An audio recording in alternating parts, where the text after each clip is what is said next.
Gagalaiti sa Pangulo, oh. Ito kasi talaga yung sinabi ng Pangulo dyan, mga bossing. No? Sabi ng Pangulo, nagtataka nga ako.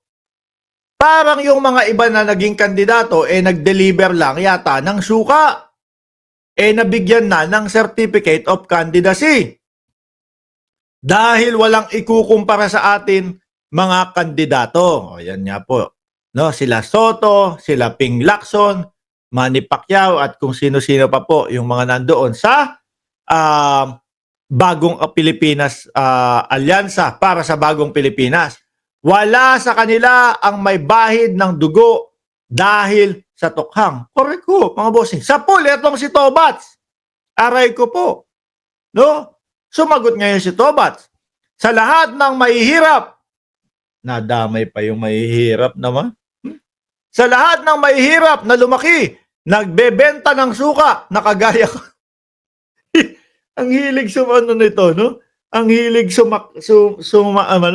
sumakay, mga bossing. Oh, style nila yan idamay yung mga mahihirap. Samantalang ang ibig sabihin lang naman po ng ating Pangulo, mga bossing, yung mga senador na wala naman pong sinabi at wala naman pong ginagawang mabuti sa Senado. At yan na nga po ay unang-una si Bato de la Rosa. Pangalawa, unang-una si Robin. Ano? Sumunod si Bato. Sumunod si Bungo. Yung mga patapon. Di ba? Yung mga patapon na senador. Hindi yung damay yung mahihirap. Ganyan ang estilo nila para magalit yung mahihirap nating mga kapwa natin Pilipinong mahihirap. No? Hindi po kayo kasama dito. Yung mga tumatakbo lang na senador na wala pong ginawa sa Senado kung hindi tumunganga at chumitsa. O, sa lahat ng mahihirap na lumaki, nagbebenta ng suka na kagaya ko, napakasakit pong pakinggan na kami daw, yung team namin sa PDP, ay parang nagbebenta lang daw ng suka tapos binigyan ng COC. Ito na. Kung kinakailangan madumihan ng dugo ng masamang tao ang aking kamay para maprotektahan ang buhay ng mga matitino, mababait at mga law-abiding citizen, gagawin ko po yan. Style Digong. No? Ginagaya yung style ng dating Pangulong Duterte. Karamihan sa atin nun, bulag. Karamihan sa atin nun, wala. Basta si Digong. At least hindi si Mar Rojas. At least hindi si Binay ang iboboto natin. Basta si Digong, okay na yan. Gano'n naman di ba mga bossing? Bukod sa wala tayong choices, mga kababayan, medyo nagpakabulag tayo nung mga panahon na yun. Pero sa tingin nyo po ba, itong panahon po na ito, aandar pa yung yung ginagaya ni Bato de la Rosa na style ng pangangandidato? Kasi dati Pangulong Duterte, di ba? Ano yun? Papatayin, ganito. Ganun ang dating Pangulong Duterte, mga bossing. Pero ngayon, parang iba. Hindi na po uubra yan, mga kababayan.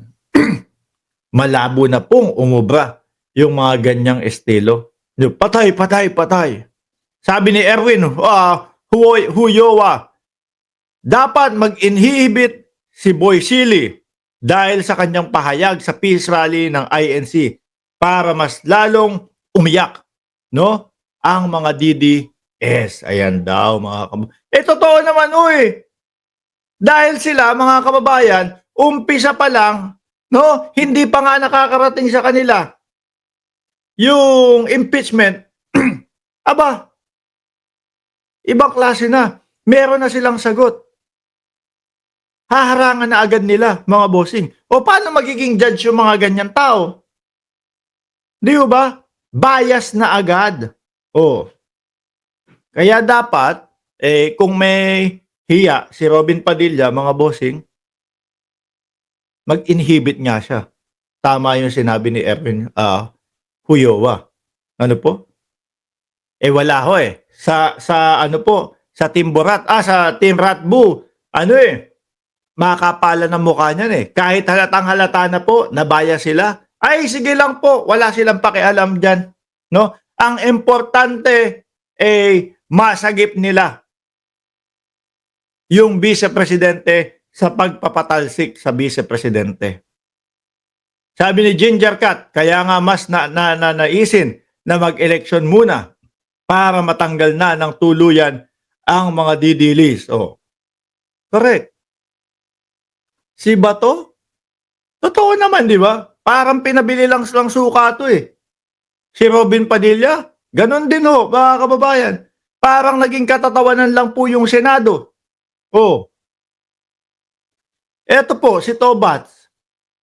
Yung mga pahiring-hiring niya noong 2024, yun po ang isa sa nakapagpabagsak sa kanya, mga boss.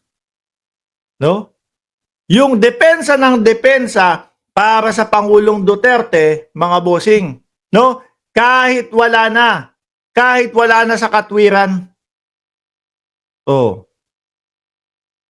Yun, kaya talo sila, no? Nasabihan ng parang pinabili lang ng suka. Na-hurt po, mga kababayan. Nasaktan po, mga bossing. Di ba? Isa pang Bato de la Rosa na topic tayo, mga boss. Eto.